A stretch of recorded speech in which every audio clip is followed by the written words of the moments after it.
जय हिंद, भारत माता की जय। आज आज हम बात करेंगे हमारे राष्ट्रीय पशु बाघ के बारे में, जिसे इंग्लिश में टाइगर भी कहा जाता है, जिसे संस्कृत में व्याघ्र भी कहा जाता है। और आज हम आपको वो बातें, रोचक बातें बताएंगे जो आप लोगों को टाइगर के बारे में इतनी नहीं पता है। आज फिर आप देख ही रहे हैं कि मजबूत होने में मजा तभी है जब सारी दुनिया कमजोर करने में तुली हो, और यही बातें सटीक बैठती है हमारे राष्ट्रीय पशु बाघ पर। यह बाघ एक समय बहुत सारे हुआ करते थे, 19वीं सदी में लाखों की संख्या में होते थे। लेकिन एक समय ऐसा आया कि जब बाघों की संख्या घटती गई और पूरा विश्व इस चिंता में आ गया कि इस वन्य जीव को कैसे बचाया जाए। और आज हम देखते हैं कि उस बातों में सबसे ज्यादा पूरे विश्व के देशों को उम्मीदें थी भारत से, और भारत अपनी उम्मीदों पर पूरी तरीके से खरा उतरा। ये हमारा राष्ट्रीय पशु बाघ, जिसे हम टाइगर भी बोलते हैं, ये बिल्ली प्रजाति का जानवर होता है जो फेलिडाए होता है। इसका नाम पेंथा टाइग्रिस है। इसकी यदि आप हाइट देखेंगे तो इसकी हाइट 70 से 120 सेंटीमीटर तक होती है। इसकी लंबाई की बात करें तो इसकी लंबाई 12 से 13 फीट तक होती है। इसके वजन की बात करें तो 240 से 300 किलोग्राम तक होता है। जब भी ये ऊंचाई पर भी छलांग लगाता है तो 8 फीट ऊंचाई तक छलांग लगा सकता है। यह वन, दलदली क्षेत्रों और घास के मैदानों में पाया जाता है। इसका प्रमुख भोजन जंगली सुअर, हिरण, चीतल, जंगली भैंसा होते हैं। अब इसी राष्ट्रीय पशु को और भी हम इसके बारे में जानकारी देखें तो इसे आप देख पा रहे हैं कि 2 टाइगर की फोटो दी हुई है। एक आप देख पा रहे हैं, एक जिसे बंगाल टाइगर कहा जाता है। ये हमारा बंगाल टाइगर जो पीले कलर का होता है। इसे कहा जाता है व्हाइट टाइगर जो सफेद कलर का होता है। इन दोनों के बीच में भी आप डिफरेंस देखेंगे तो इस बंगाल टाइगर की आंखें पीली सी दिखाई दे रही है और इस व्हाइट टाइगर की आंखें नीली सी दिखाई दे रही है। व्हाइट टाइगर जो कि 10,000 टाइगर पैदा होते हैं, उसमें एक व्हाइट टाइगर होने की संभावनाएं होती है। व्हाइट टाइगर देखने में आपको दिख ही रहा है व्हाइट कलर का। अब इसी राष्ट्रीय जीव को और भी संरक्षित करने के लिए भोपाल के वन विहार में व्हाइट टाइगर का संरक्षण किया जा रहा है। वहीं पर आप देखेंगे कि मुकुंदपुर सतना में राजा मार्तंड देव के नाम से व्हाइट टाइगर सफारी बनाई गई है, जहां पर आप इस राष्ट्रीय पशु को देख सकते हैं। फिर आप जैसे देख रहे हैं इस टाइगर के दांत, इस टाइगर के दांत इतने बड़े हैं कि यदि मनुष्य की उंगली के बराबर होते हैं। जब भी ये जीव किसी भी अपने शिकार पर अटैक करता है तो उसके गर्दन पर अटैक करता है और उस गर्दन पर इस प्रकार से घात करता है कि वह जानवर को वहीं पर मार देता है, उसके गले की हड्डी तक तोड़ देता है, क्योंकि इसके दांत अंदर तक चले जाते हैं। यह जानवर हमेशा घात लगाकर शिकार करता है, पीछे से जाता है और उसके बाद में वार करता है। अब आप इसमें देख रहे हैं एक टाइग्रिस है जो अपने 2 बच्चों के साथ में है। टाइग्रिस के बच्चे जन्म के समय 1 सप्ताह तक अंधे होते हैं, जैसा कि आप देख भी पा रहे हैं। इनकी आंखें भी नहीं खुलती है। अब यही टाइग्रिस 1 सप्ताह तक तो बिना देखे बच्चों को, जो बच्चे देख नहीं सकते हैं, उनको साथ में रखती है। फिर धीरे धीरे वो बच्चे बढ़ने लगते हैं।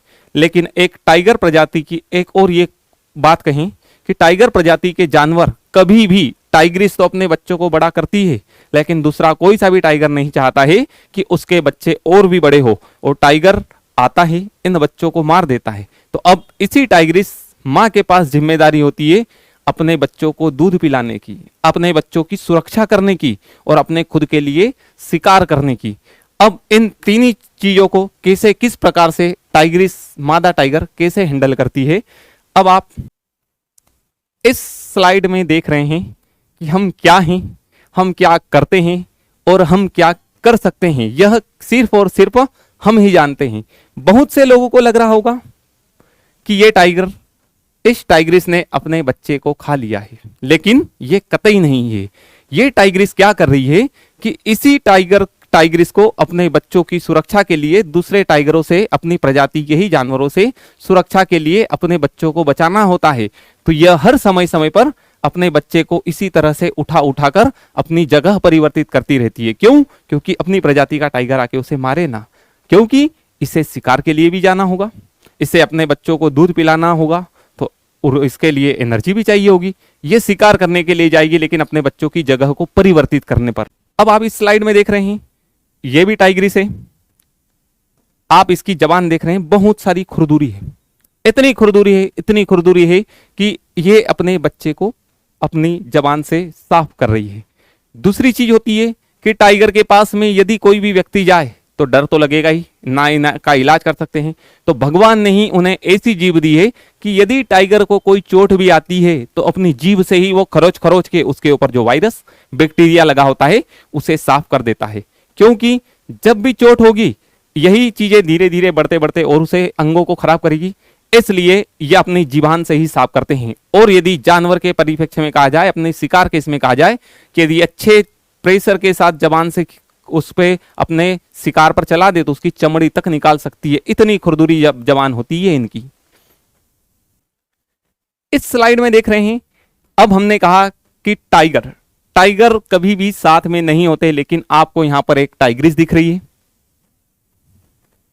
इसके साथ में इसके 3 बच्चे भी दिख रहे हैं। अब टाइग्रिस की जिम्मेदारी होती है कि जन्म तो दे दिया, लेकिन जीवन यापन करने के लिए, अपने जीवन जीने के लिए जो जो चीजें होती है वह टाइगर को अपनी मां ही सिखाती है।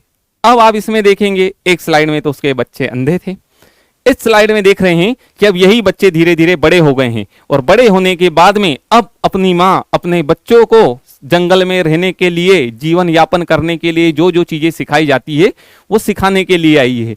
अब यही टाइग्रिस अपने बच्चों को कैसे शिकार किया जाता है, कैसे जीवन जीने के लिए दूसरे जानवरों के साथ संघर्ष किया जाता है, कैसे जंगल में रहने वाली स्थिति परिस्थितियों से निपटा जाता है, उनके लिए अपनी मां अपने बच्चों को सिखाने के लिए लाई। और यही चीजें अपनी मां अपने बच्चों को, इस स्लाइड में देखेंगे, अब यही टाइग्रिस के जो बच्चे थे वो अब और भी बड़े हो गए हैं। अब टाइग्रिस अपने बच्चों को साथ में तो रखेगी, अब धीरे धीरे गुण सिखाने के बाद में टाइगर कभी भी झुंड में नहीं रहते हैं। एक उम्र के बाद में जब वो 3 साल तक के हो जाते हैं तो अपनी मां जिसने अपने बच्चों को पालने की जिम्मेदारी ली होती है, 3 वर्ष तक अपने बच्चों को सिखा करके धीरे धीरे उनको एक दूसरी जगह पर शिफ्ट करने लगती है। अब आप इसमें देख पा रहे हैं, एक मादा टाइग्रिस है, उसके साथ में उसके 3 बच्चे हैं जो अब बड़े हो गए हैं। इसमें आप देख रहे हैं, यही मादा टाइगर ने अपने बच्चों के लिए शिकार किया है। शिकार करने के बाद में इस शिकार को उसके बच्चे भी खा रहे हैं। यदि शिकार बड़ा है तब तो साथ में खा लेते हैं, लेकिन यदि शिकार छोटा होता है तो मादा टाइगर बैठी रहती है और अपने बच्चों को खाने के लिए छोड़ती है। उसी के बाद में आप टाइगर, हमने कहा टाइगर हमेशा अकेला रहता है। जब टाइग्रिस मादा टाइगर बच्चों के साथ में रहेगी या फीमेल टाइगर के साथ में रहेगी तभी ये साथ में रहेंगे, नहीं तो वह अकेले रहते हैं। अब इनके लिए कोई एरिया डिसाइड करने के लिए तो नहीं जाता, लेकिन ये एरिया कैसे डिसाइड होता है ये वन्य प्राणी बहुत अच्छे तरीके से जानता है। अब आप जैसे कि पहली स्लाइड में इधर देख पा रहे हैं, एक टाइगर पेड़ से लिपटा हुआ है, उसके पैर ऊपर हैं और वो क्या कर रहा है, खरोच कर रहा है। अब पेड़ों के ऊपर निशान बना रहा है, क्यों? क्योंकि इससे ये इंडिकेट कर रहा है कि ये एरिया मेरा है। दूसरा आप देख पा रहे हैं, ये टाइगर अपने पेड़ों पर यूरिन कर रहा है। इसके यूरिन में एक प्रकार की स्मेल होती है जिससे दूसरा वन्य प्राणी वहां पर आता है तो वह समझ जाता है कि ये किसी दूसरे टाइगर का एरिया है। अब आपने सुना होगा कि एक क्षेत्र में 2 टाइगर या शेर नहीं रह सकते, वही स्थिति इन पर लागू होती है कि कभी भी किसी भी क्षेत्र में 2 टाइगर एक साथ नहीं रह सकते। अब क्या होगा, यदि 2 एक साथ रहेंगे तो उनके सामने भी स्थिति आ जाएगी कि उनकी लड़ाई हो। जब एक क्षेत्र में 2 टाइगर आ जाते हैं तो ऐसी स्थिति बनती है। इसमें आप देख पा रहे हैं 2 टाइगर आमने सामने हैं, अब वो अपनी टेरिटरी के लिए लड़ रहे हैं। कैसे? अपना क्षेत्र, क्योंकि इसमें जो शक्तिशाली होगा वही उस टेरिटरी में रहने के लिए होगा। अब इनके बीच में होती है फाइट। एक बात आप सुनते हैं कि आए दिन की बाघों की संख्या कम भी हो रही है, लेकिन सबसे खुशी की बात हमारे लिए यह है कि बाघ जितने कम नहीं हो रहे हैं उससे ज्यादा तो बढ़ रहे हैं। और इसमें मध्य प्रदेश ने ये साबित भी करके दिखाया है, क्योंकि मध्य प्रदेश टाइगर स्टेट कहलाया है। अब जब बाघ लड़ते हैं तो उनके बीच में जो फाइट होती है, कभी कभी तो ये फाइट इतनी खतरनाक हो जाती है कि लड़ते लड़ते जो ताकतवर होता है वो तो चोट तो उसे भी आती है, लेकिन वो बच जाता है, और जो कमजोर होता है वो इतना हो जाता है कि कभी कभी उसकी मृत्यु होने पर भी आ जाती है। नहीं तो भगवान ने उसे ऐसी जीभ दी है कि चोट भी आती है, उस पर बैक्टीरिया वायरस भी लगते हैं, तो अपनी जीभान से वो साफ कर सकता है। अब आप जैसे स्लाइडों में देख पा रहे हैं कि किस प्रकार से टाइगर लड़ रहे हैं। ये केवल और केवल लड़ रहे हैं अपना क्षेत्र बचाने के लिए, अपनी टेरिटरी को बनाने के लिए, कि ये मेरा क्षेत्र है और यह मेरा क्षेत्र है। अब हम बात करें टाइगर।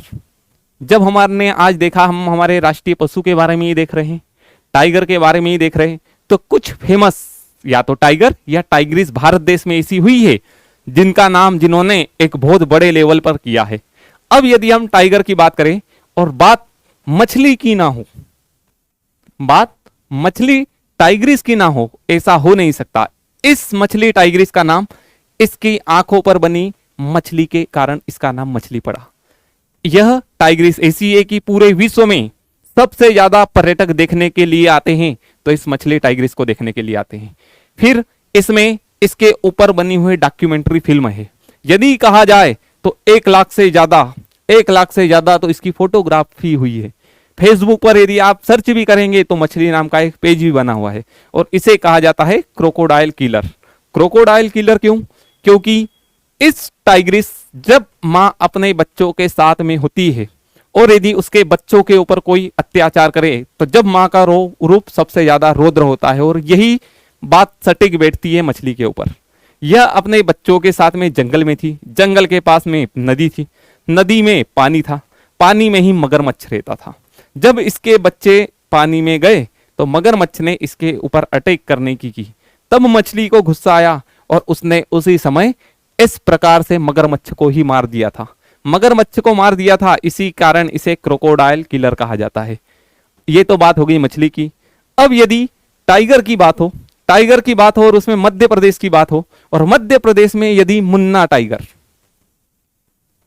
मध्य प्रदेश में बात हो और बात मुन्ना टाइगर की ना हो, ऐसा हो नहीं सकता।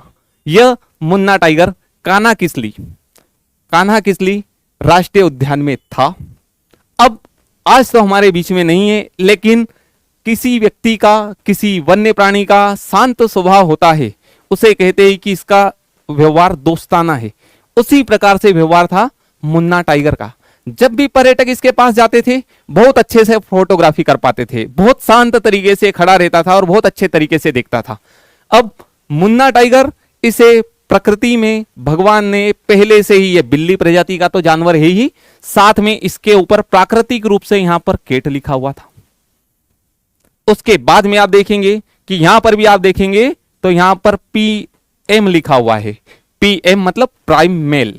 ये मुन्ना टाइगर कान्हा किसली में इसने पूरा जीवन बिताया, यहां तक कि उम्र के पड़ाव में इस लेवल पर आ गया था कि इसके आप दांत भी देखेंगे तो दांत भी बहुत हद तक टूट चुके थे। इसे भोपाल के वन विहार में शिफ्ट किया गया और आज हमारे बीच में मुन्ना टाइगर नहीं है। अब इसके बाद में बात करें जो सबसे फेमस है, सबसे ज्यादा कही जाती है, और मध्य प्रदेश को यदि टाइगर स्टेट का दर्जा दिलवाया है तो इसी के कारण हम मिला है, जिसे हम बोलते हैं कॉलर वाली बाघिन, जिसे हम बोलते हैं सुपर मॉम, जिसे कहते हैं T15। और कॉलर वाली बाघिन क्यों कहा जाता है? क्योंकि उत्तराखंड से वन्य जीव विशेषज्ञ जो आए थे, इन्होंने इसके गले में कॉलर डाली थी, रेडियो कॉलर डाली थी, इसी के कारण इसका नाम पड़ा कॉलर वाली बाघिन। उसके बाद में यदि कहें कि इसने 8 बार में 29 शावकों को जन्म दिया है। 8 बार में 29 शावकों को जन्म दिया, और सबसे ज्यादा शावकों को जन्म देने वाली टाइग्रेसी है कॉलर वाली बाघिन, जिसे हम सुपर मॉम कहते हैं। और हर टाइगर का यह होता है कि वो 2 से 4 बच्चों को जन्म देती है, लेकिन इसने विश्व रिकॉर्ड तो तब बनाया जब एक साथ 5 बच्चों को जन्म दिया था। अब आप देख पा रहे हैं 1 2 3 4 5, यही सुपर मॉम कॉलर वाली बाघिन अपने बच्चों को जीवन यापन जीने के लिए गुर सिखा रही है, और इसी के कारण मध्य प्रदेश को टाइगर स्टेट बनाया है इसने। अब लेकिन आज दुख की बात यह है कि हमारा मध्य प्रदेश टाइगर स्टेट तो है, लेकिन आज हमारे बीच में सुपर मॉम कॉलर वाली बाघिन नहीं रही है। क्यों? क्योंकि 15 जनवरी 2022 को कॉलर वाली बाघिन अपनी प्रकृति से चीजें छोड़ के जा चुकी है। अब आपने देखा, ये तो हमने देखा कि हमारे राष्ट्रीय पशु के बारे में बहुत से लोगों को डाउट होता है कि टाइगर, शेर, चीता, बाघ क्या एक ही होते हैं, अलग अलग होते हैं? तो हम बताते हैं कि इसमें आप चार वन्य जीवों को देख पा रहे हैं। ये है लायन, इसे कहते हैं शेर। आप जैसा कि देख पा रहे हैं, इसके बड़े बड़े से चेहरे के पास में बाल है। दूसरे नंबर पर आप देख पा रहे हैं, इसे कहते हैं चीता। इसे मध्य प्रदेश के पालपुर कुनो में 17 सितंबर 2022 को माननीय प्रधानमंत्री जी के जन्म दिवस पर छोड़ा गया था। इसकी आंखों के पास में इस तरीके से बनी हुई है। इसके गोले देखेंगे तो छोटे छोटे से गोले बने हुए हैं। यह है चीता। तीसरे नंबर पे आप देख पा रहे हैं, चीते से मिलता जुलता जानवर है, लेकिन इसका चेहरा देखेंगे, इसके चेहरे में डिफरेंस है। इसके ऊपर धब्बे हैं तो थोड़े से बड़े बड़े गुलदार प्रजाति के होते हैं। यह है, इसे कहा जाता है तेंदुआ। मध्य प्रदेश में तेंदुए में भी सबसे ज्यादा संख्या तेंदुओं की मध्य प्रदेश में है। चौथे नंबर पे इसे कहा जाता है बाघ, जिसे हम कहते हैं टाइगर, जो है हमारे देश का राष्ट्रीय पशु, और इसी के बारे में हमने जानकारी देखी। आप यदि चीता के बारे में और भी जानकारी देखना चाहते हैं तो इसी वीडियो में हम आपको एक लिंक दे देंगे, जिसमें मेरे द्वारा बनाए गए चीते के वीडियो में आप चीते के बारे में अच्छे से जानकारी जान सकते हैं। धन्यवाद।